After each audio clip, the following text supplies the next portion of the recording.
माननीय सरदार वल्लभभाई पटेल, अब मैं खंड 18 पेश करता हूँ।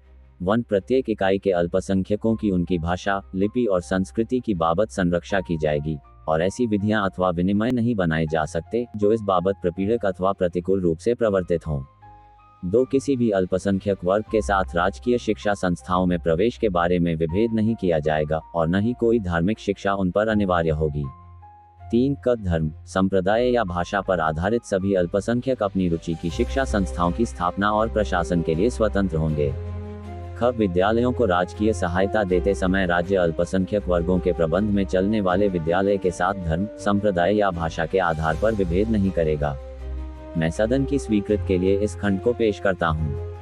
श्री मोहनलाल सक्सेना, संयुक्त प्रांत साधारण। श्रीमान, आपकी अनुमति से मैं ये प्रस्ताव रखना चाहूँगा कि यह खंड वापस सलाहकार समिति के पास पुनर्विचार के लिए भेजा जाए।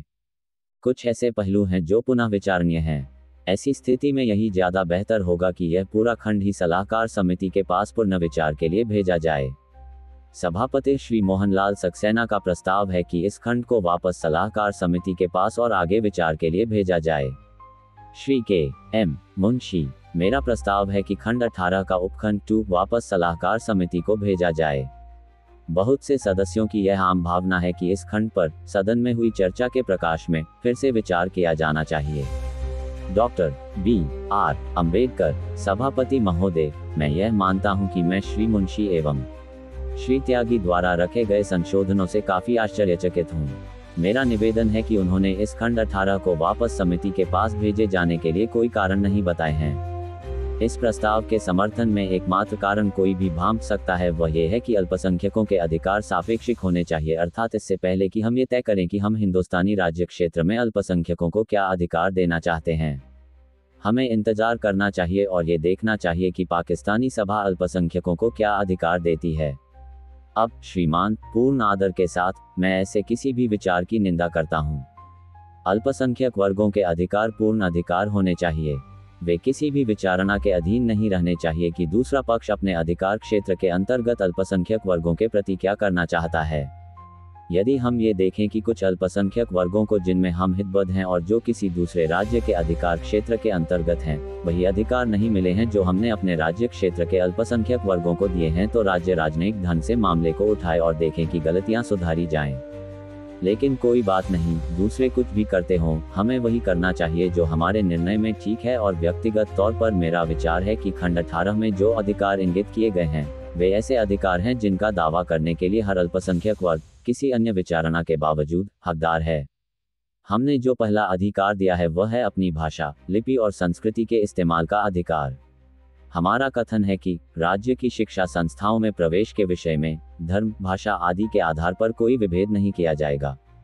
हमने कहा है कि किसी भी अल्पसंख्यक वर्ग को उसकी इच्छा की शिक्षा संस्था को स्थापित करने से रोका नहीं जाएगा। उसमें यह भी कहा गया है कि जब कभी कोई राज्य यह विनिश्चय करेगा कि अल्पसंख्यक वर्ग द्वारा चलाए जा रहे विद्यालय या अन्य शिक्षा संस्थाओं को सहायता दी जाए, तो वह धर्म, संप्रदाय या भाषा के आधार पर अनुदान देने के मामले में भेदभाव नहीं बरतेगा। श्रीमान, मेरी समझ में नहीं आता कि खंड 18 में समाविष्ट अधिकारों पर कोई आपत्ति कैसे हो सकती है।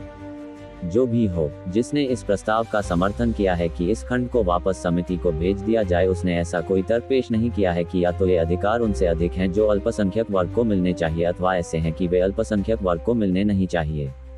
इसलिए मुझे यह अत्यंत शोचनीय प्रतीत होता है कि 3 समितियों का श्रम, जिन्होंने इन उपबंधों को बनाया है, मात्र इसलिए अशिष्ट ढंग से निरस्त कर दिया जाए कि कुछ कारणों से कुछ लोग चाहते हैं कि इस मामले को वापस समिति को भेज दिया जाए।